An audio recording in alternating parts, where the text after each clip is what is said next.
Muy buenas tardes. Bienvenidos a esta clase mecánica de suelos aplicada, grupo número 2. Hoy es lunes 15 de noviembre de 2021. Continuamos hablando de taludes. Entonces les muestro la presentación asociada con taludes.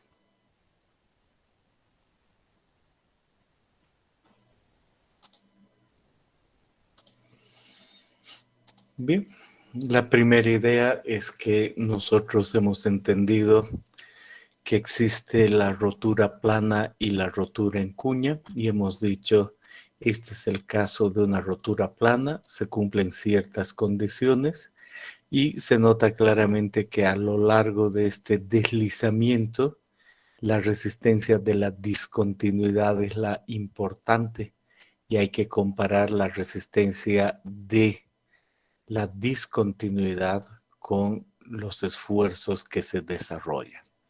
Primero hemos visto que existe un mecanismo para saber si esto es posible y luego el análisis determinístico. También hemos visto que existe la rotura en cuña y hemos dicho dos superficies, por lo tanto la resistencia de esas superficies como discontinuidades y a continuación el análisis cinemático y determinístico. Y de esa manera nosotros tenemos en la mano el ejercicio 5.1 sobre falla plana, el análisis cinemático del que decíamos, el determinístico sin agua ni anclaje y el uso de software. También en falla plana, el análisis determinístico con agua y anclaje. Después hemos pasado a la falla en cuña, el ejemplo 5.3 con el análisis determinístico, el método de Hookie-Bray. Luego el uso de software para falla en cuña y después el método determinístico, el análisis determinístico con el método de Young, el 5.5 y el 5.6 también. Entonces, esos son los ejercicios que tenemos en la mano. El día de hoy tienen que entregarlos y nunca se olviden, de clase a clase están obligados a hacer ejercicios. Hemos acumulado ya algunos y ya los tienen que tener listos antes de la clase en formato PDF, todos firmados y solo los suben. Entonces, por si acaso hay algún problema de internet, hasta las 18:45 pueden subirlos, lo cual es un montón de tiempo. Y hay tiempo suficiente. Entonces, esa es básicamente la idea. Entonces, con relación a estos ejercicios y la idea de que tienen que subirlos y que no se les pase que los tengo que recibir, ¿tienen alguna pregunta? Pero primero solo con relación a la idea de subir y entregar. En un instante vamos a revisar lo que nos falta revisar, ¿no? Porque habían ejercicios para hoy y después de hecho surgen preguntas. Entonces, solo de la idea de entregar no hay problema, está todo bajo control.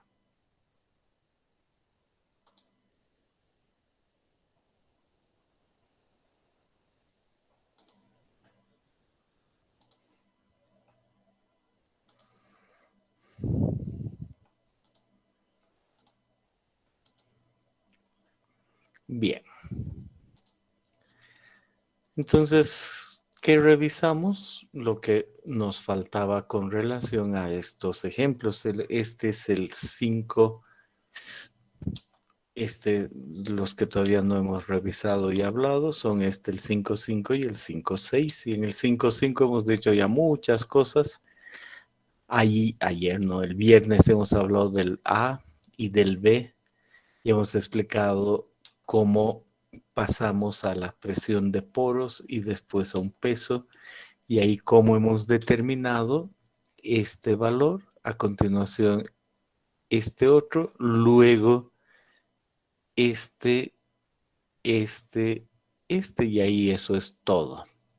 Y ahora que ustedes han resuelto, han usado su proyección, han visto los valores, varios detalles, quizás ha surgido alguna pregunta. Entonces, con relación a este ejercicio con presión de poros, ¿desean hacer alguna pregunta?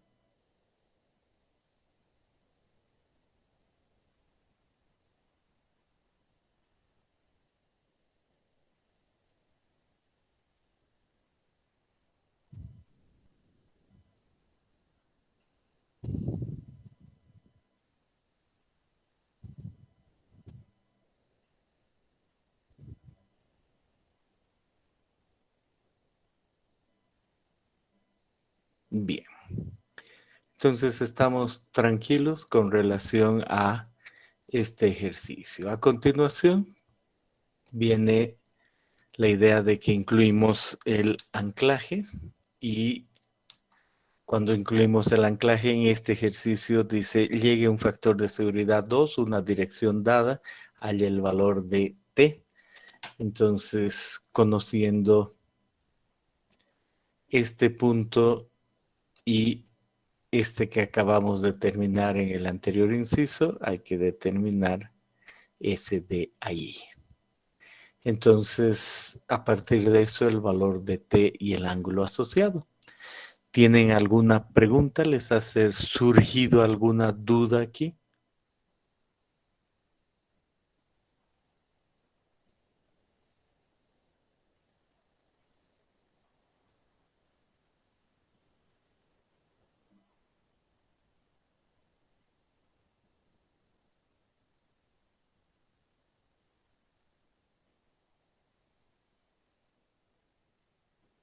Bien. Y luego está el ejercicio 5.6 con los mismos datos de los anteriores y... Ah, no, este es otro, perdón.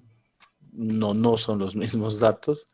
Aquí en este ejercicio dice hay un talud, hay una discontinuidad 1, una discontinuidad 2, el área, ángulo de fricción, cohesión y una fuerza T del agua.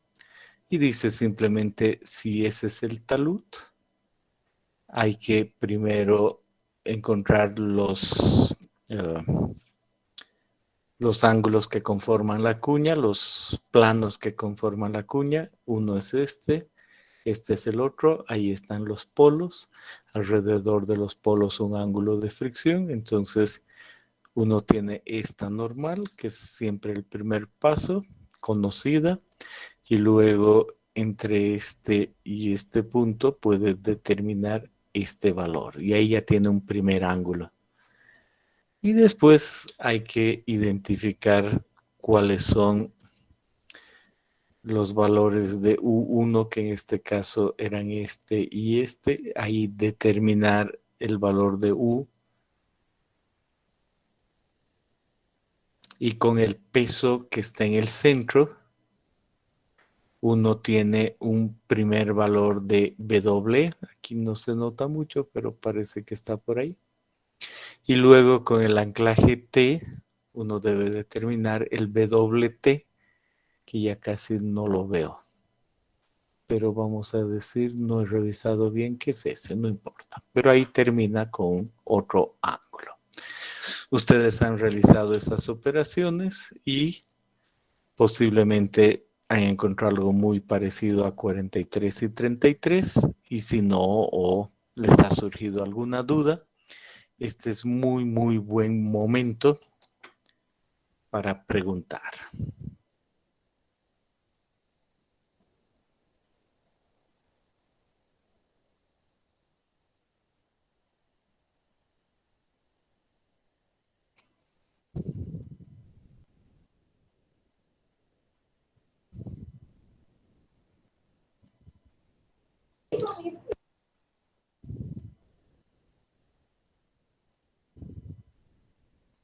Bien, ¿alguna pregunta?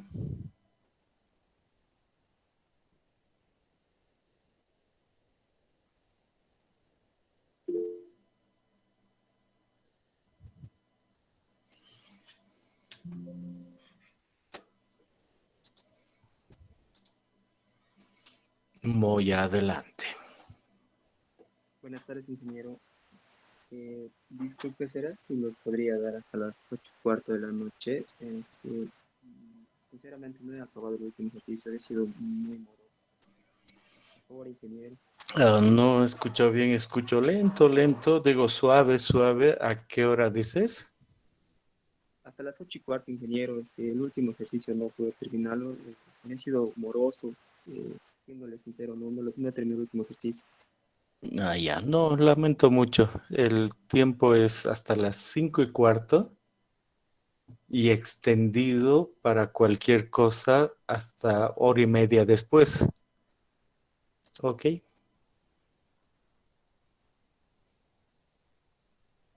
Bien.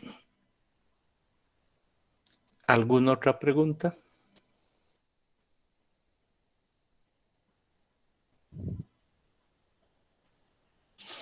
Después de esto, hemos pasado al ejercicio o al otro tipo de rotura.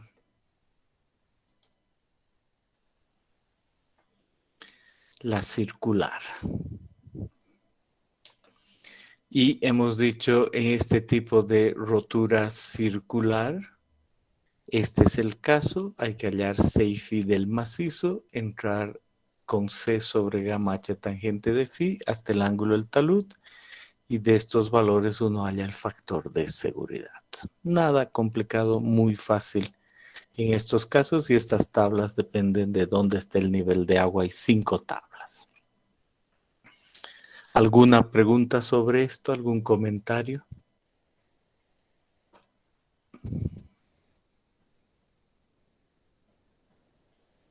Muy bien.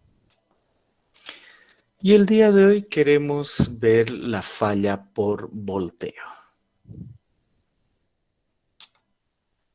Y vamos a empezar con un volteo muy simple. El bloque aislado. Y decimos, aquí no está nuestro bloque aislado, que se supone que es una roca. Podría ser, por supuesto, de cualquier material. Y este bloque tiene un ancho delta X y un alto Y. Delta X y Y. Y primera idea dice, hay un peso que tiene que ver con gamma multiplicado por el volumen, ese es el peso. Y por supuesto que actúa en el centro de gravedad. Y además está inclinado un ángulo alfa. Bueno, la idea de qué sucede con este bloque se expresa en esta gráfica. Aquí está el delta X sobre y aquí está la tangente de alfa. Entonces, hay la relación de este ancho sobre este asociado con la inclinación. Entonces, mientras más grande sea la inclinación, digo horizontal aquí, y mientras más grande sea la inclinación aquí, y aquí tangente de phi, el momento en que aquí hay una fricción, y esa fricción es igual a alfa, por supuesto, representa que se va a deslizar. Por eso de aquí hacia allá se utiliza la palabra desliza aquí, ¿se entiende? Y por supuesto, también se utiliza la palabra desliza aquí cuando, vuelvo a decir, phi es igual o alfa es igual o mayor que phi, entonces se desliza. Ahí está, se desliza. Y además dice la palabra vuelca y por supuesto tiene que ver vuelca con que mientras más alto sea este Y, la idea es que este peso va a actuar en cierto lugar que haga que además se vuelque. Por eso dice y vuelca. Y la relación está aquí, delta X sobre Y, y aquí otra vez la tangente de phi. Y mientras haya cierta relación delta X sobre Y, es decir, mientras más alto sea delta X, el bloque es más largo aquí y menos alto. Entonces, aquí hay un rango de estable y está relacionado con phi.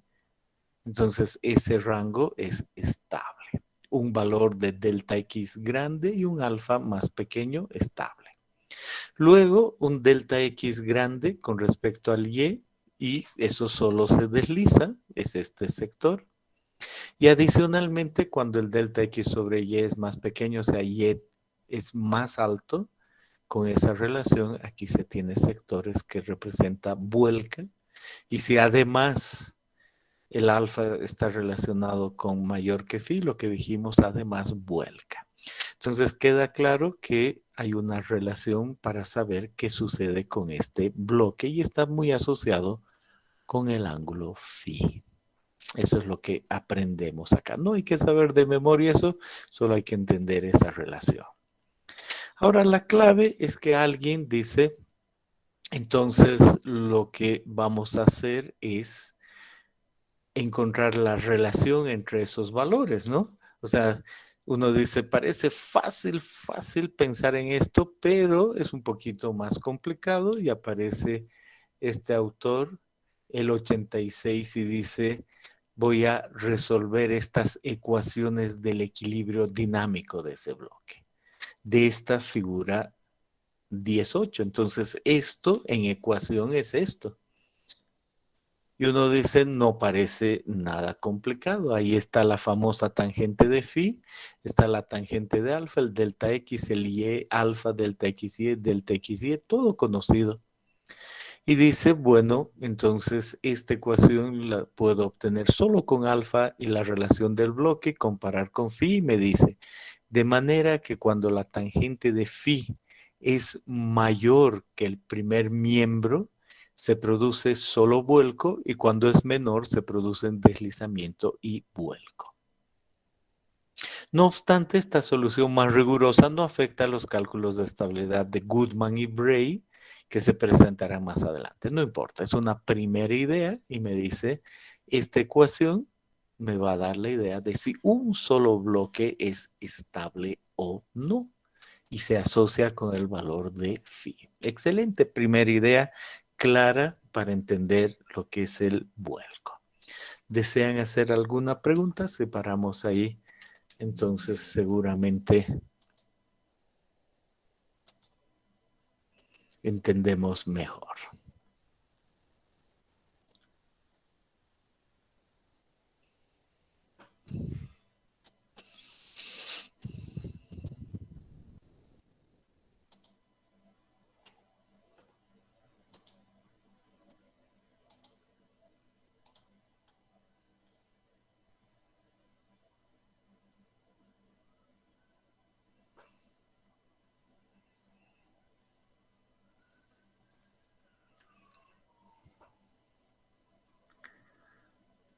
Bien.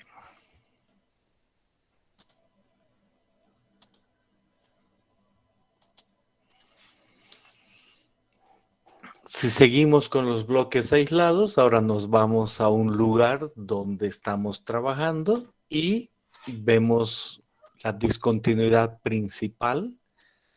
Vemos ese bloque, no se nota mucho, pero decimos ahí, resulta que la discontinuidad es de esa manera. Entonces, si pensamos en primera instancia en volteo, decimos aquí está claro un bloque que puede caer. No necesariamente varios, uno solo.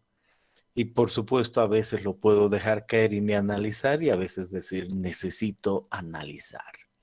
Entonces, este mismo bloque en el otro sentido aparece aquí. Es este bloque, este elemento, este suelo. Y digo, ahí detrás puede meterse el agua. Aquí puede haber una fisura o no. Y aquí digo, aquí atrás hasta esta altura donde puede haber volteo. La altura es h. Puede haber volteo a través de este punto. Hay un peso que es gamma por el volumen de esto. Hay una cierta presión de agua atrás o puede estar seco. Y conozco la altura de agua que hay ahí, por lo tanto U. Conozco el espesor es delta X y por supuesto aquí todo es uniforme. Normalmente yo lo que hago es hallar un promedio de eso, el espesor, el espaciamiento. Está inclinado a un ángulo beta y aquí puede ser que no haya ninguna otra discontinuidad. Entonces, para voltearse ese bloque aislado, tiene que romper la roca y ahí aparece la resistencia a la tracción. Entonces se nota que no es muy difícil. Hay algunos momentos que tienden a que esto voltee y otros a que resista. ¿Cuáles son los que tienden al volteo? Uno dice de seguro el peso y de seguro U. ¿Y cuál es lo que va a tender a que resista? Este valor de sigma t como fuerza por un cierto brazo, ¿no? Eso también me queda claro. Aquello es un esfuerzo. Entonces, detrás de eso, entiendo que igual, en este sentido, aparece una cierta fuerza. Y si asumo que esta relación es lineal de aquí a aquí y este valor es sigma t, ¿alguien podría decirme cuál sería esa fuerza?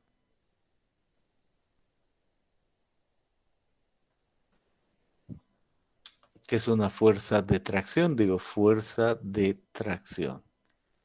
Con esta idea de triangular en ese delta X, ¿cuánto sería esa fuerza de tracción? ¿Pueden meditar?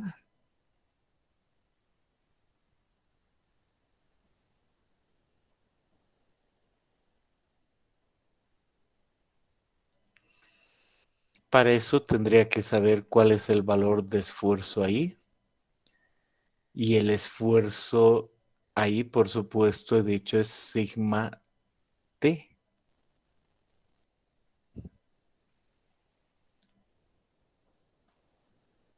¿Cuánto creen que saldría? ¿Pueden pensar un poquito en ese triángulo?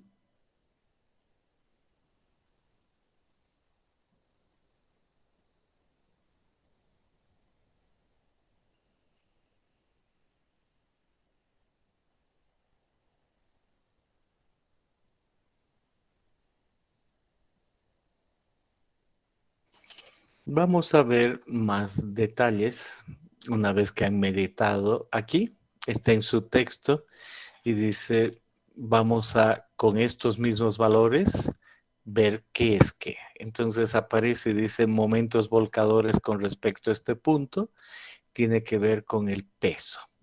Si este es el ángulo beta, entonces tiende a volcar un valor de B doble por el coseno de beta y por H medios.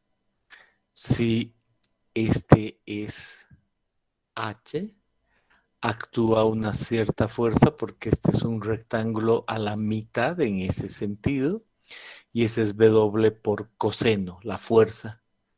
Por H medios el brazo y eso se refiere a la actuación de esta fuerza. Y me dice más un tercio, entonces uno dice, si yo sé que esto es HW, aquí actúa con un brazo HW tercios por esta fuerza y esa fuerza yo sé que tiene que ver con el área de este triángulo.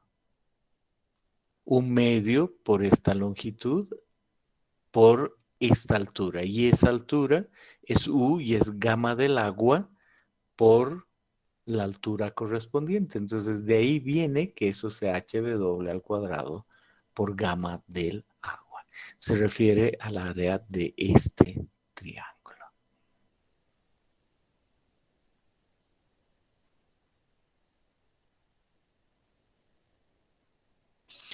Y los momentos estabilizadores se asocian con esta otra resistencia y además con este peso, pero no en ese sentido para que vuelque, sino en este otro sentido. Entonces entra el peso, ya no por coseno, sino por el seno, y actúa a la mitad de delta H X medios ahí. Perfecto. Y aquí me dice, esta fuerza de tracción sigma t se va a parecer mucho a esta otra. Va a ser un medio porque actúa a un medio de delta X. Y esa fuerza es sigma t por delta X. Esa es básicamente la idea.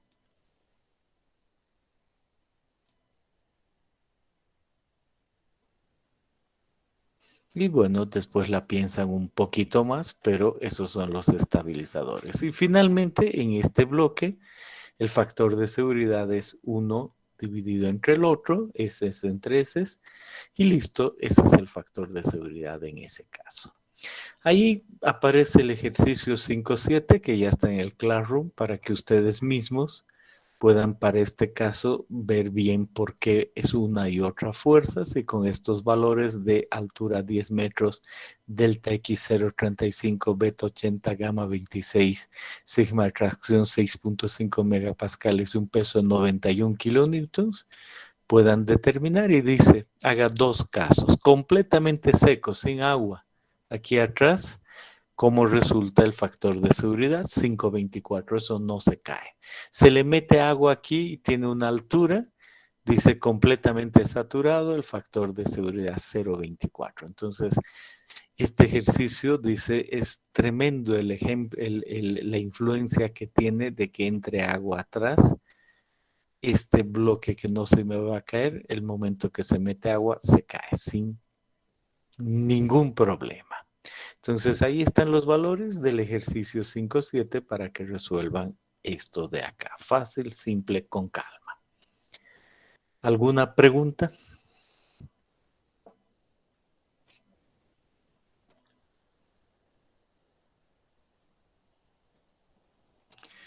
Bien, en su texto después dice, mire, la misma idea, otra vez tenemos nosotros, estamos trabajando en un cierto lugar donde vemos la inclinación y estamos aquí, en este caso hay 14 metros y nos da miedo que eso se vuelque, ¿no? Es muy claro. Puede primero volcarse uno solo y digo, este tiene 5 metros, luego hay algo de 2 metros y después 10 metros y me pregunto, ¿se va a volcar eso? Primera opción, tengo que decir si hay ahí una discontinuidad, es decir, tiene una junta. Entonces tengo que tener cuidado porque si hay una junta, entonces se dan las mismas fuerzas de siempre, el peso. Y aquí dice, además, si solo es cuestión de fuerzas, yo podría hacer que haya un sismo. Y un sismo representa solo multiplicar alfa por el peso en esa dirección y eso incluye el sismo. Y alfa, el coeficiente sísmico, ¿no? Una relación con la gravedad. Muy común 0.10, 0.12 por el peso y ya tengo esa fuerza. Y eso quiere decir que otra vez puedo yo obtener los momentos que vuelcan, que son esos, y los momentos que resisten con agua en cualquier posición y con esa junta. No importa mucho los valores, solo sepan que puede haber la junta y eso se puede caer más fácilmente. Pero puede ser sin junta, el caso que acabo de ver. Y en ese caso que acabo de ver hay una resistencia a la tracción, como se muestra ahí. Dice, al integrar esos valores, resulta que eso es un medio del delta x al cuadrado por el sigma de tracción, es el valor que uno tiene ahí y actuando a la mitad para que la piensen después. Y ahí se tiene otra vez el sistema y solo hay que hallar los momentos y el equilibrio de ese bloque. Ese es un bloque aislado y miren, las fotos son muy claras de que algunas veces necesito yo saber el equilibrio de eso. Por eso es necesario el entender esto. Y no se olviden que este ejercicio 5.7 no tiene ahí una discontinuidad, por eso tiene la resistencia a la tracción. Y en este otro caso puede haber una discontinuidad por coincidencia ahí. De hecho, el que haya, por ejemplo, esa discontinuidad y ya se haya caído otros bloques o yo los haya quitado, pues pueden significar eso de ahí. O puede no haber esa discontinuidad. Entonces el factor de seguridad va a cambiar. Por eso está este ejercicio. Entonces, ¿tienen alguna pregunta? ¿Se entiende de dónde sale esta primera idea de un bloque que alguna vez se puede necesitar en la vida?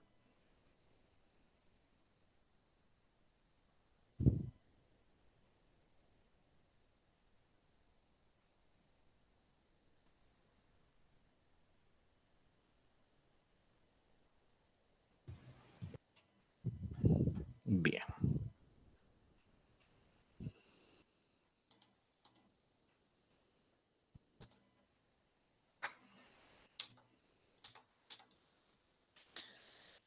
Veamos ahora más roturas por vuelco. Ese es el primer caso. Ahora decimos, vamos a pensar en que tenemos la misma situación, pero no estamos preocupados por un caso. Estamos preocupados por varios. Y aquí no se nota mucho, pero dice caída evolutiva por vuelco de placas. Entonces un poquito más grande quiere decir que va avanzando, cae una, cae otra. No se nota mucho, no importa. Pero la idea es esa. Entonces nos dice, ¿sabe qué? Cuando hable de vuelco, tiene que pensar que hay varias situaciones. Y de hecho, el vuelco no es uno solo, sino que puede ser vuelco por flexión, o puede ser un vuelco de bloques, o puede ser un vuelco de bloques por flexión. Entonces uno dice en esencia flexión y bloques. Y uno mira y dice, a ver, ¿qué ha sucedido acá? Hay una discontinuidad y la posición de esa discontinuidad hace que estos por simple gravedad tiendan a volcarse por simple gravedad. Y se nota que si este espesor es pequeño, eso va a caer. Se nota. Entonces eso es un vuelco por flexión. En cambio aquí se han formado bloques porque adicionalmente hay otra discontinuidad. Se nota, ¿no? Entonces ese es un vuelco de bloques. Leemos un poquito, dice. Cuando el macizo rocoso presenta un conjunto de paquetes que quedan en voladizos, se produce el vuelco por fricción. Paquetes que quedan en voladizo. Figura 10.1a. Además puede aparecer una familia de discontinuidades conjugada con la principal. Entonces esta es la principal y esa es una familia conjugada, una. Entonces uno dice ahí, produciéndose en este caso un vuelco de bloques, figura 10.1b. Ahí está. Y además dice, además vea la 10.5 y 10.7, vuelco de bloques. Entonces vamos a nuestro librito y nos dice, esta es la 10.5 y esta es la 10.7. Entonces uno mira y además una familia en ese sentido. Entonces dice, es este caso, es un vuelco de bloques. Flexión, bloques. Pero dice, además puede darse, cuando hay familias conjugadas, un vuelco de bloques por flexión. Entonces aquí se ve una situación, aquí un poquito diferente, pero igual bloques por flexión, 10.1c. Y 2.4 dice Dios 4 está de acá. Entonces casi no se nota, ¿no? La verdad. Pero entiendo que este dibujo me ayuda a ver. En general nos quedamos tranquilos nosotros si entendemos que hay flexión y bloques. Y después me dice, de los métodos analíticos para resolver los problemas de vuelco de taludes, uno de los más difundidos es el de Goodman y Bray, que lo vamos a ver en la siguiente clase, o sea, para este caso, que se adapta sobre todo a taludes que presentan roturas con base escalonada ascendente. Ahí está la base escalonada ascendente regular del tipo de vuelco de bloques 10.1b. Y este es un poquito diferente, ¿no? No es este caso, sino eso. De ahí viene vuelco de bloques por flexión o esto vuelco de bloques. Y para esto hay un método analítico, para este también. Y por supuesto que hay un análisis cinemático para este y este. Y en esta clase nos queremos concentrar en la flexión, varios bloques, porque ya hemos visto el caso de un solo bloque. Pero igual, de esto que es importante de entender, ¿tienen alguna pregunta mientras yo veo la puerta?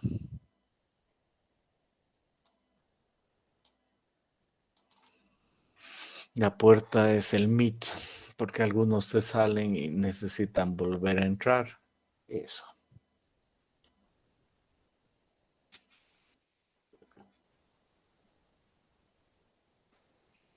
Bien.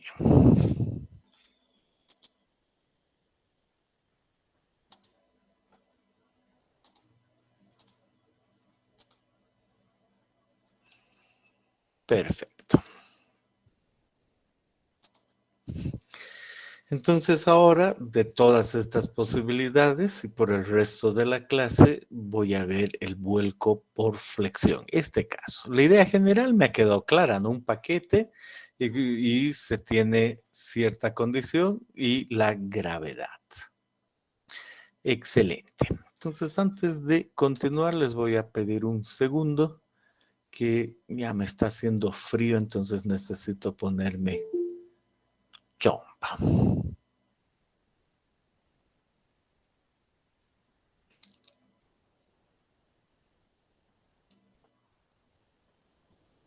Voy a cerrar mi micrófono un instante.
Bien, entonces ya estoy con chompa, continúo. Entonces, ¿en qué caso estamos? En este caso que es vuelco por flexión. Y digo, voy a hacer un esquema de esto que es la vida real, donde hay varios espesores, varía un poco las direcciones, el talud no es tan claro y voy a hacer este esquema. Y veo aquí que en idea general tengo una discontinuidad principal y aquí dibujo con el espesor igual, el espaciamiento promedio, pero claro, no es exactamente la realidad. Veo aquí. Y aquí tengo un análisis de ángulos y fuerzas y hago crecer y digo, aquí está mi talud. Este talud tiene una inclinación teta y aquí cuando hay vuelcos se dan ciertos esfuerzos de corte, no cabe ninguna duda. Y hay ciertos ángulos adicionales. Aquí está el ángulo teta y aquí con relación a la discontinuidad existe un ángulo 90 menos alfa. Si aquí está alfa, ese es 90 menos alfa, que equivale al buzamiento de esta discontinuidad, ¿no? Eso es lo que me dice aquí 90 menos alfa. Y aquí está el ángulo 90 menos alfa, si este es alfa. Y me dice, además, no se olvide que hay un ángulo phi. Entonces uno ve con relación a este talud un valor de sigma y dice, de ahí tiene que estar el ángulo phi, y no estoy dando grandes explicaciones, solo diciendo eso. Por lo tanto, para que haya volteo, el ángulo θ, este de aquí, tiene que ser mayor que phi más alfa. Tiene que ser. He visto y he dicho más detalles en el caso de cuña y en el caso de el otro. Aquí me basta decir, esa es una condición para el deslizamiento entre discontinuidades y entiendo que es de este equilibrio y punto. Θ tiene que ser mayor a phi más alfa y se va a producir aquello. Entonces, ¿cómo puedo poner yo eso en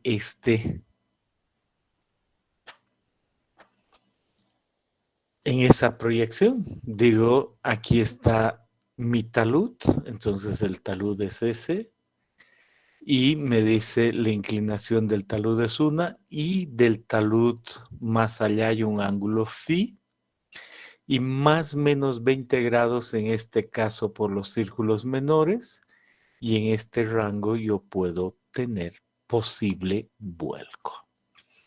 Una vez más, he yo analizado esto, solo les he dicho es posible, y a continuación digo, eso representaría tener esta zona. Voy a volver a esto, no se preocupen. Sigo en vuelco por flexión, ¿no? Ese es mi caso. Y ahora digo, este es un talud que yo conozco. Cada vez que veo el análisis cinemático traigo ese dibujo. Y yo he entendido que si hay un bloque que puede fallar con rotura plana es este de aquí. Y este cumple ciertas condiciones. 2, si es que es por cuña, esta es la intersección y cumple ciertas condiciones. Este no produce una rotura por cuña ni por falla plana. Pero ahora ya no me estoy fijando en estos, ahora me estoy fijando en estos de acá y digo, el talud sigue teniendo un ángulo psi sub f, y ahora estas discontinuidades que se lucen así con respecto al talud presentan un psi c, es una familia C. Ahora me pregunto, ¿producirá esta vuelco? Cuando yo veo, parece que sí, y de este estilo. Entonces, ¿cómo sería el análisis cinemático? Veo aquí, digo, este es el talud, yo ya he aprendido todo esto en plano y en el otro, y me voy a este otro lado. Y digo, el talud, este ángulo, ahí está ese ángulo, entonces aquí, consecuencia, eso es 90 menos ese ángulo, ¿no? ¿Por qué? Porque este ángulo de buzamiento va desde el extremo hasta ahí, entonces este es el talud. Y ahora he aprendido, no le he dado mayor importancia, pero que la condición es esta para que haya. Entonces tiene que haber el ángulo de fricción phi y tiene que haber el ángulo alfa asociado con esto, ¿no? Con esa inclinación. Entonces digo, ¿eso equivaldría a qué? A poner el ángulo phi ahí. Por lo tanto, hay un rango acá en el que de ahí a ahí se cumple esta condición que hemos dado para cualquier discontinuidad. Entonces, si aquí tengo una discontinuidad y el polo de esa discontinuidad cae en este rango, funciona así. Y además me dice aquí más o menos 10 grados hacia arriba y hacia abajo. Aquí decía 20. Ahí paro un segundo para ver la puerta. Voy a seguir explicando antes de que hagan alguna pregunta. Perfecto. Hecho. Entonces vuelvo aquí y digo, bien. Luego miro aquí otra vez y digo, no importa el talud. El talud puede ser S o S, condiciona aquí, pero a este otro lado, de aquí un ángulo phi o de aquí un ángulo phi más menos 10 grados. Ok. Y otra vez aparece esto. Y ahora miren lo interesante. Este de acá sale de un libro y el mismo autor tiene otro libro y dice, le vamos a poner además una fundación, pero el dibujo es el mismo. Y el mismo autor dice, ahora tenemos este mismo ángulo aquí, tenemos este ángulo phi aquí, pero más menos 20 grados y uno mira esa línea y dice realmente no es exactamente esta de acá. Entonces hay pequeñas variaciones y decimos vamos a quedarnos con los más menos 20 grados que ya habían en la falla plana, está en el volteo, vamos a decir de la misma manera que ese se supone que va en la misma dirección, este plano que este, es el mismo alfa de este es igual a este, más menos 20 grados, entonces de ahí aparecen los más menos 20 grados y el polo en ese sector. Entonces este es el que debemos recordar. Entonces marcamos una vez más y decimos, el talud lo conocemos. Entonces decimos, el talud tiene ya un ángulo dado para el análisis cinemático, igual que siempre conozco ese ángulo, por lo tanto, de este punto al borde está ese ángulo, es el talud, nada más. Y luego le añado el ángulo de fricción. Y digo, de ahí tiene que haber el ángulo de fricción aquí de la discontinuidad, el ángulo que se da aquí, eso es lo importante. Entre discontinuidad ahí hay un ángulo phi. Y aquí trazo una línea que no es un círculo. Ahorita vamos a ver a detalle cómo se obtiene esa línea que no es un círculo. Y después tengo que poner los más menos 20 grados. Más menos 20 grados y unir con el centro y de ahí sale ese límite. Y si el polo de una discontinuidad cae ahí, entonces puedo decir hay falla de vuelco por flexión, este caso. Vuelco por flexión. Todavía no vuelco por bloque, solo vuelco por flexión. Y por supuesto, hay varios otros libros, ¿no? Por eso les muestro, y aquí hay mucha más variación. Caso 1, esto no va por el centro. Caso 2, 10 grados. Y este no va por el centro, parece algo así. Caso otro, 10 grados. Pero nosotros vamos a tomar los 20 de aquí. Otro libro y nos dice, no, tome 15 y después 30 como límites de dirección con el mismo criterio. Nosotros decimos, sí, hay varios casos, simplemente vamos a tomar los 20 y 20, o sea, esto de acá. Y antes de que puedan hacer unas preguntas, veamos el video con lo final, con lo que sí podemos considerar. Ahí está. Entonces dice primero una falsilla, y esa falsilla está aquí en el áreas iguales, es de áreas iguales. Tomamos el talud. En este caso tiene un buzamiento de 10, 20, 30, 60 grados. Ese es el talud. Y por supuesto siempre hay un polo a 90 grados que conocemos. Y en este caso nos dice el ángulo phi, 30 grados. Y trace por el círculo mayor, no es un círculo, por el círculo mayor, esa línea. Y ahora más menos 20 grados, y miren esas líneas de más menos 20 grados, y ahora ha quedado definido el sector, y si el polo del plano se encuentra en esa zona roja, falla por flexión.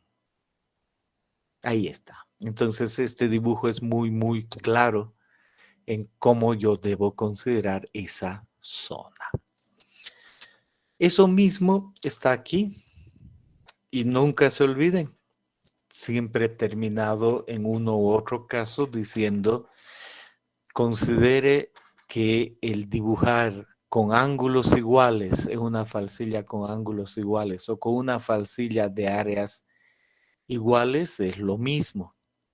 Aquí aparece el talud y aquí aparece una distancia que es el ángulo phi entre las discontinuidades y ahí trace un círculo mayor. Ese es el círculo mayor. No es un círculo que tiene un ángulo phi de 30, es el círculo mayor. Luego haga más menos 20 grados y ahí tiene una zona. ¿Cuál va a ser la zona en este caso? Es fácil de entender. Se refiere a la zona ubicada en ese sector. Es la zona por donde hay falla por flexión. Si un polo cae en esa zona, polo, entonces hay posible vuelco en esa discontinuidad.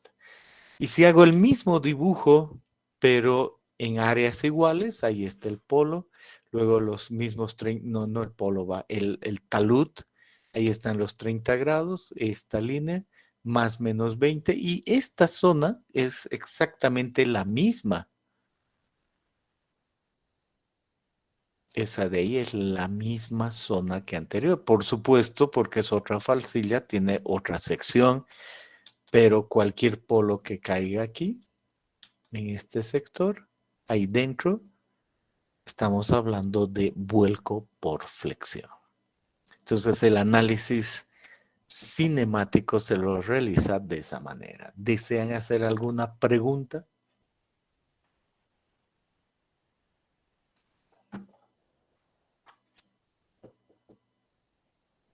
Bien. Una vez que sabemos que es posible el vuelco por flexión, tenemos que ver el factor de seguridad. ¿Se cae? ¿No se cae? Y aquí dice, hay algunas personas. Aquí están las personas, los apellidos.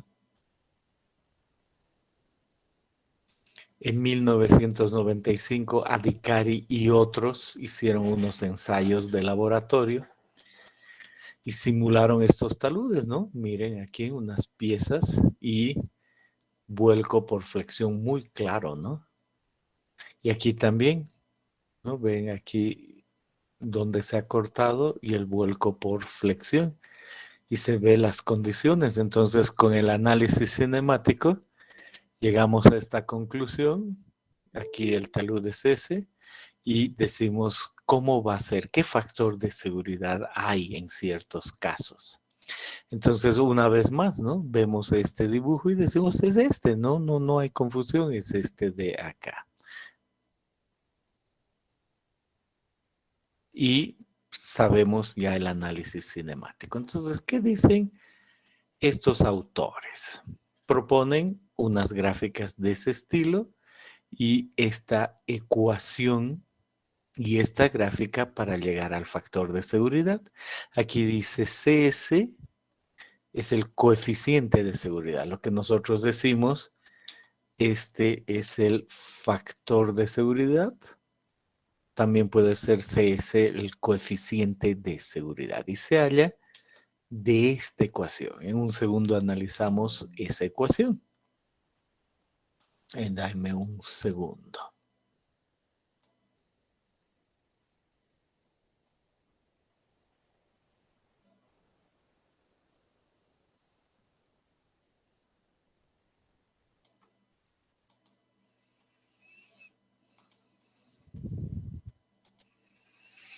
Bien, entonces nos dice, mire, esta es su roca, esta de acá, por supuesto tiene ciertos ángulos de taludes y otros de alturas, y dice, hay una altura crítica. Ya vamos a ver con qué está relacionada, igual al peso unitario del macizo, ¿no? Aquí dice el peso específico del macizo multiplicado por la altura del talud y multiplicado por la resistencia a la tracción. Es lógico que entre todo eso, ¿no? Muy, muy lógico. Y usted calcule la altura crítica, sepa determinar el peso unitario del macizo, sepa determinar la altura de su talud. Si venimos aquí, decimos, creo que no es nada difícil pensar que en este caso, de este punto a ese, vamos a tener la altura, ¿no? Entonces decimos, si tengo ese punto y tengo ese punto, entonces es fácil de ver que ahí tengo la altura. Y después me dice, y mire, aquí hay también un ángulo de foliación en grados, y hay el ángulo de talud en grados y este valor de la altura crítica. Entonces, si uno ve esa gráfica, dice, ya, voy a hallar el factor de seguridad. Yo tengo como resultado la resistencia a tracción de la roca y tiene que ser intacta, por supuesto, no es del macizo. La altura, el peso y tendría que hallar yo este valor. Si conozco esto y todo el resto, voy a despejar el factor de seguridad. ¿Y de dónde voy a hallar este valor? De aquí. Entonces se nota que debería entrar yo con cualquiera de estos datos y llegar aquí. Y noto que esto está en escala logarítmica. 0,01, 0,1, 1, 10. Entonces, si ahí está el medio, no es pues decir entre 0 y 1 y 1 es 1 más 0,1, 1.1, entre 2, 5 puntos, tantos. No, hay que tener cuidado de la escala logarítmica. Bien, entonces dice, aprendamos, en el ábaco interviene también la relación H sobre B, siendo B el espaciamiento medio de las discontinuidades que dan lugar al vuelco. Entonces miro aquí y digo, ya sé cuál es H y ya sé cuál tiene que ser B. Entonces aquí el espaciamiento medio tiene que ser B y tiene que ser el mismo que este B. Entonces el espaciamiento es ese y ese es B, H sobre B. Entonces es lo que interviene aquí. Y para un caso particular, el incremento o disminución de H crítico indicará un ángulo de talud crítico menor o mayor respectivamente. En general, si este parámetro es elevado, se tratará de taludes altos, por lo que un análisis más detallado será recomendable. Si H sobre B es 30, 60, 100, si es 200, entonces ayuda esto, pero tal vez hay que entrar más a detalle. No importa. Y después, ¿qué nos falta aquí? Tenemos la resistencia a tracción, la altura, H, la altura crítica. Ya hemos entendido que es H sobre B. Entendemos cuál es el ángulo del talud, ¿no? Venimos aquí y decimos el talud tiene un ángulo, ya cambiamos para no poner y decimos aquí hay un ángulo del talud. Puedo llamarlo beta. Aquí dice es este ángulo.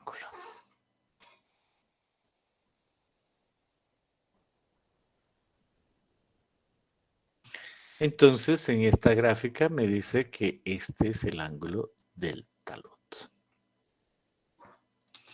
Y ahora me habla de este otro ángulo y le vamos a cambiar de color y vamos a decir este es el ángulo de foliación. 90 menos alfa. Yo puedo decirle cualquier cosa, puedo decirle eso de ahí. Por lo tanto, aquí estamos hablando de este ángulo en ese sentido. Ya entiendo que entra. Bien, entonces pueden hacer sus preguntas. Ahorita vamos a ver un ejemplo que nos ayuda a entender estos detalles y qué es qué, pero ya han sido dichos acá.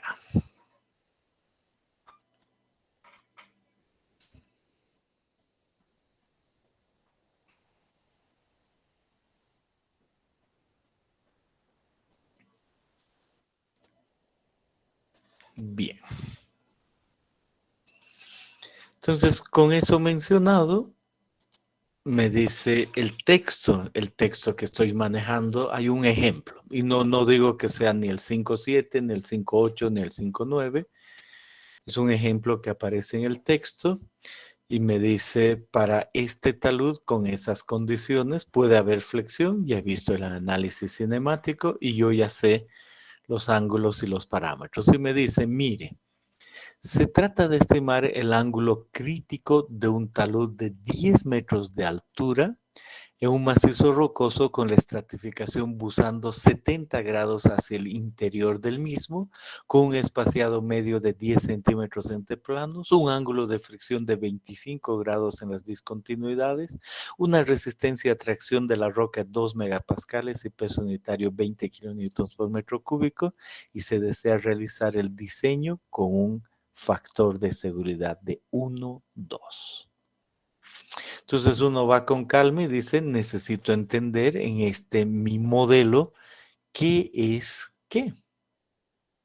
Entonces el primer valor está asociado con la altura, ¿no? Entonces en ese mi modelo tengo que saber cuál es la altura y digo, voy a dibujarla.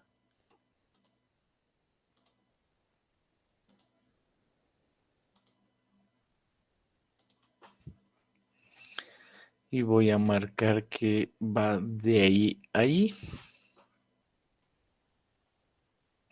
Entonces yo conozco que esa altura en este caso es 10 metros. Excelente. Y me dice ángulo crítico de un talud. Entonces lo que yo realmente estoy tratando de hallar es este ángulo para un factor de seguridad. Entonces aquí anoto el factor de seguridad es igual a 1,2. Eso es lo que yo tengo. Y este ángulo, le he dicho también, este ángulo puedo llamarlo beta, puede quedarse así, no importa. Ese es el que quiero ahora hallar para el factor de seguridad 1,2. ¿Qué otra cosa me dice? Me dice con la estratificación, esa es la estratificación, buscando 70 grados hacia el interior del mismo. Entonces digo, ahí está muy claro, este ángulo, buzamiento, es 70 grados, es el ángulo de foliación. Y también me dice con un espaciado medio de 10 centímetros entre planos. Entonces tengo que entender que ese valor es B igual a 10 centímetros. Y el ángulo de fricción específicamente es 25 grados. También conozco que la resistencia a la tracción de esa roca es de 2 megapascales y el peso unitario es 20 kilonewtons por metro cúbico. Eso es lo que me está diciendo.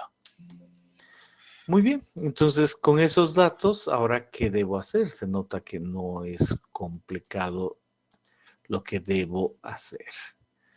Estaba viendo la entrada, me pareció que había alguien que se había salido, no veo a nadie. Vuelvo aquí y digo, entonces, ¿qué debo utilizar? La ecuación esta.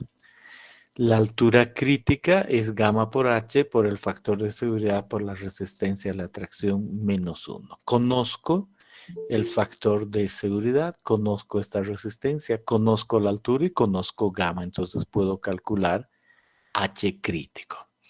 Los datos son 20 multiplicado por 10 multiplicado por 1,2 multiplicado por esta resistencia. Y tengo que pensar en los valores claros asociados de unidades, gamma en kilonewtons por metro cúbico por metro y por la resistencia a la tracción a la menos 1. Entonces eso quiere decir 1 sobre lo que es la resistencia a la tracción y la resistencia a la tracción para que coincida tendrá que estar en kilonewtons sobre metro cuadrado, entonces es por metro cuadrado. Entonces kilonewtons con kilonewtons y aquí pues metro cuadrado por metro cuadrado. Digo metro cuadrado por metro cúbico entre metro cúbico. Entonces lo lógico es pensar que esta resistencia a la tracción es en kilonewtons. Entonces por 1 dividido entre 2000 kilonewtons por metro cuadrado. Por lo tanto, la altura crítica es un valor 20 por 10 por 1,2 entre 2000. ¿Cuánto saldría la altura crítica? ¿Pueden usar su calculadora?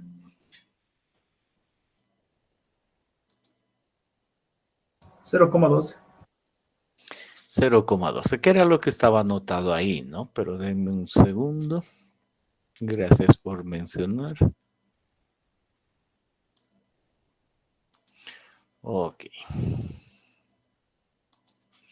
Entonces decimos en esa operación la altura crítica es 0,12. Y aquí me dice, para resolver este caso se obtiene en primer lugar la altura crítica de 0,12 de esta ecuación. Perfecto. Entonces ahora lo que debemos hacer es entrar al ábaco. ¿Dónde está nuestro ábaco? Aquí. Y decimos, este es un ábaco para fricción de juntas de 25 grados, porque ese era el dato, phi 25. Entonces yo entro al ábaco que tiene phi 25 grados, que es este. Y entro con el ángulo de foliación. Recuerdo y digo, el ángulo de foliación es 70 grados, entonces entro con 70 grados. Y además tengo que calcular H sobre B. H es 10 metros, sobre B es 10 centímetros. Entonces pienso y digo, también debo calcular cuánto es H sobre B. Y si es 10 metros por 10 a la 2 por 100 centímetros entre 10. Consecuencia, esto es 100. H sobre B es 100 en este ejercicio. Entonces me dice, debo pensar que H sobre B es 100. Ahorita volvemos a otra cosa. Y además me dice el ángulo del talud. Ese es el que debo yo determinar. Y la altura crítica la conozco. La acabo de determinar. Altura crítica es 0,12. Excelente. Entonces, ¿eso qué va a involucrar en este caso? Digo, si este es 70, yo tengo que poner el 70 que conozco, que es el ángulo de foliación, con la altura crítica 0,12. Y tengo que tener mucho cuidado, porque esto está en escala logarítmica. Entonces, en este dibujo, ese es 0,12. No se olviden que 1 está aquí y el 10 está aquí, entonces el 0,12 está ahí. Entonces entro y tengo un punto, aquí está marcado ese punto, que es uno que yo conozco, está con una X grande y es ese de ahí. Excelente. Y detrás hay otro montón de líneas. Y digo, hay unas líneas asociadas con puntos. Para H sobre B30 hay líneas segmentadas, hay líneas continuas y hay líneas guión, punto, punto, guión. Entonces digo, por ejemplo, para un ángulo de talud de 90 hay los 4, 1, 2, 3, 4, 1, 2, 3, 4. Entonces, para este caso, por ejemplo, yo distingo y digo, vamos a poner otro color solo para distinguir, no es que estoy utilizando, pero es solo para distinguir y yo puedo decir, esta línea se asocia con H sobre B 200. Se nota que la siguiente se asocia para un H sobre B 100, la subsiguiente para un H sobre B 60 y la de arriba para 30. Entonces lo que realmente me dice es que cada ángulo de talud tiene esas 4 posibilidades, 30, 60, 100, 200. Por lo tanto, en mi caso, yo tengo H sobre B 100. Entonces, H sobre B 100 estoy pensando en esta posible línea. De las 4 posibles para phi 90, para el ángulo 90. Si es 80, entonces hay otras 4 posibles líneas. Si es 70, otras posibles 4, 60, 50, 4 líneas. Y yo digo, ya me queda claro, pero ¿cuál es el ángulo? 90, 80, 70, 60, 50. No sé, eso es lo que yo quiero hallar. Lo que sí tengo es este punto con foliación 70 y ángulo crítico 0,12. Entonces trato de buscar esta relación H sobre B 100 segmento, punto, punto, segmento. Y digo, si está aquí, puede ser 70 grados. Podría ser, porque hay valores asociados con 70. Y noto que también podría ser 80, porque hay valores, pero de ninguna manera ni 60 ni 50. Los de 60 caen el uno aquí y yo estoy acá. El de 50 acá y yo estoy acá. Entonces ni 50 ni 60. Quizás 70, quizá 80. Y 90 quizá, pero asociado con este valor. Entonces busco este H sobre B en especial. Y le voy a poner, parece H sobre B en especial. Y digo, es este tercero. Entonces ahí voy a trazar S, S y S de ahí son valores que podrían ser, ¿verdad? Para H sobre B sobre 100. Y digo, esta línea está asociada con ese valor y esta línea está asociada con ese valor. ¿Está bien ese? A ver, 1, 2, no, está mal. Tengo que borrar. Perdón. Entonces, espérenme un segundito. Entonces, una vez más, quiero trazar eso y estoy hablando del tercero, 1, 2, 3. Es este de acá, estaba yendo al tercero al revés. 1, 2, 3, ese de ahí y el tercero, 1, 2, 3. Y me queda claro, subrayo la línea, esa es una. Y la otra es esta de acá. Y yo estoy entre estas dos líneas. ¿Verdad que sí? Y digo, entonces entre estas dos líneas para el ángulo, esta representa 70 por esto. Entonces anoto clarito y digo, el ángulo, le vamos a cambiar de color. Esta línea ahí para esa foliación representa una inclinación de 70 grados de beta. No, beta, ¿qué era? A ver, no. Aquí de beta, ¿sí? Beta puse. Entonces, beta. Y esta otra, ahí, representa una inclinación de 80. ¿De dónde sale ese 70 y 80? De aquí, ¿no? ¿Y dónde yo estoy? Entre ambos. Casi a la mitad, se podría decir. Entre ese y ese, casi a la mitad, que es un poquito más hacia ese lado. En este ejercicio, el del libro me dice, mire, en ese caso está entre 70 y 80, el valor es 74, está un poquito más cerca al otro lado, entonces de esa manera uno puede hallar que el valor de beta es 74 grados. Y eso era lo que me pedía. Entonces, por eso en este caso el resultado es ángulo crítico de 74 grados. Y algo más digo antes de que puedan hacer preguntas.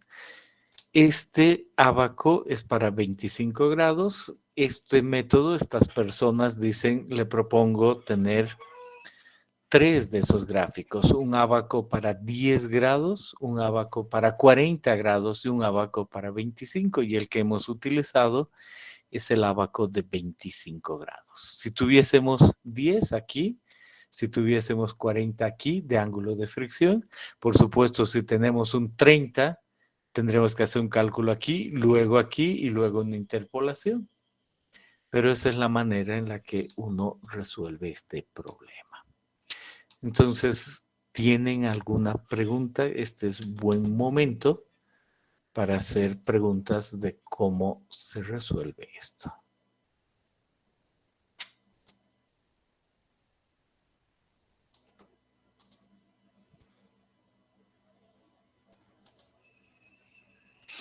Bien, escucho.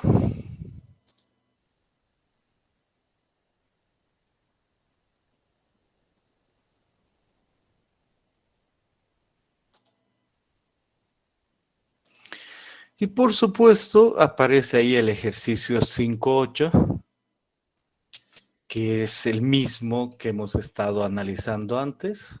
Talud, talud superior, discontinuidad 1, 2 y 3, cada quien con su ángulo de fricción. Y aquí adicionalmente decía, se han visto los espaciamientos, se ha hecho la resistencia a la tracción.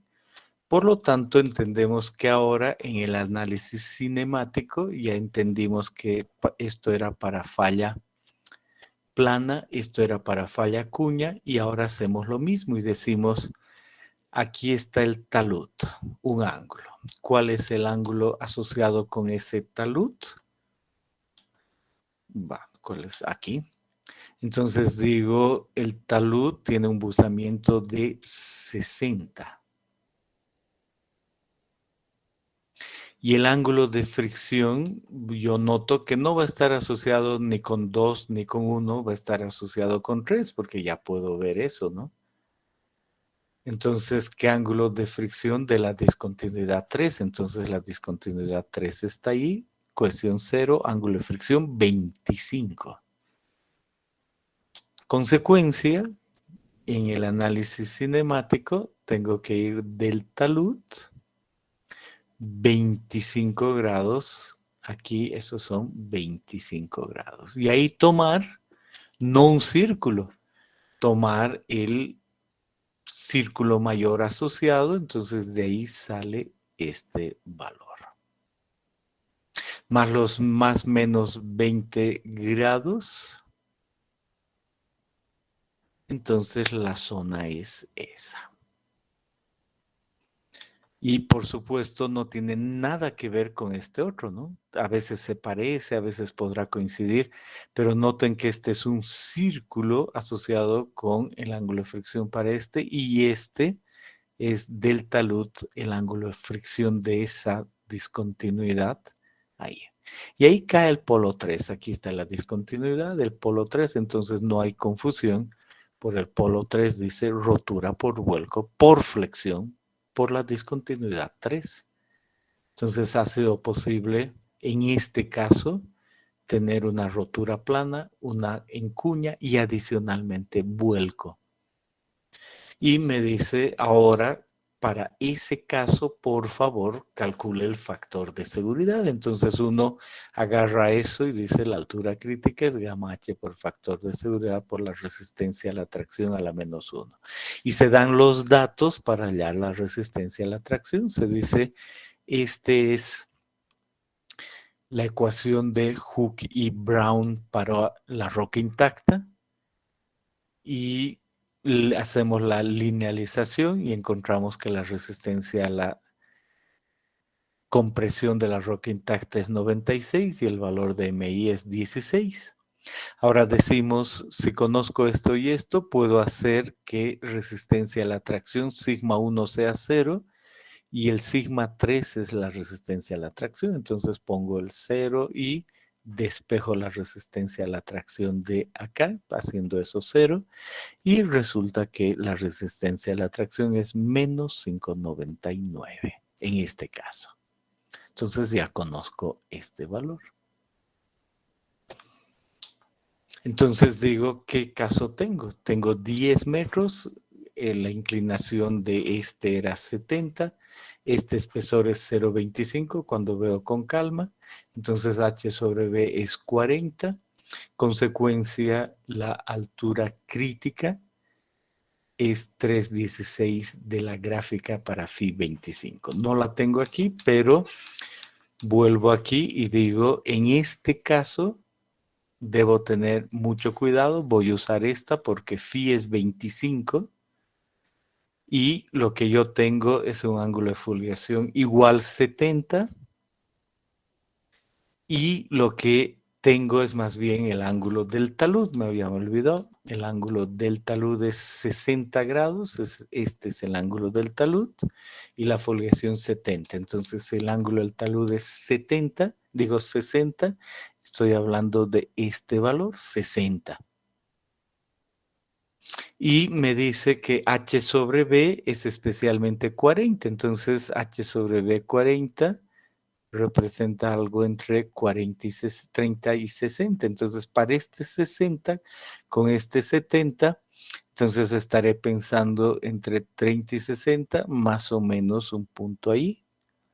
Por lo tanto, relacionado con ese punto está la altura crítica en escala logarítmica. Entonces, que salga en este caso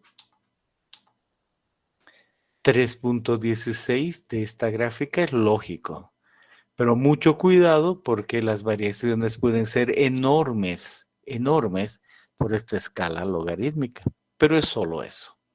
Y de ahí que al despejar el factor de seguridad sea la altura crítica por la resistencia a la tracción, cuidado con las unidades, kilonewtons por metro cuadrado, gamma y H, y para este talud el factor de seguridad es 95. Eso no se va a voltear por el espesor que tiene la altura. Si es que la altura, aquí miren, es 10 metros, fuese mayor la altura, entonces eso crece aquí, pero igual va a influir sobre la altura crítica. Entonces este valor va a disminuir y así el factor de seguridad es menor. Para este de 10 metros eso es muy estable. Esa es la manera y ese es el ejercicio 5.8. ¿Para cuándo el ejercicio 5.8?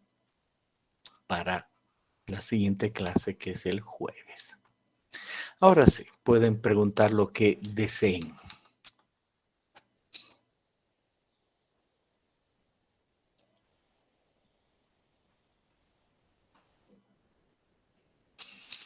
Y por último, vamos a decir que igual que en todos los casos, yo puedo recurrir a ciertos programas. Aquí dice uno de esos programas, análisis de vuelco por flexión por UDEC. No lo tengo, nunca he usado este, pero sepan que existe. Y dice si uno introduce los datos de tal manera que pueda manejar el programa, miren, puede introducir estas situaciones, dice zona rotas por tracción, se nota que tiene información, uno puede introducir variaciones de ese estilo, entonces puede utilizar software para hacer el mismo cálculo. Pero este ya no lo tengo, solo sepan que existe o cualquier otro asociado. Y ahí está la rotura por flexión. Bien, y ahí hemos aprendido algo más, 2 ejercicios. Aquí podemos cerrar. Pueden hacer sus preguntas.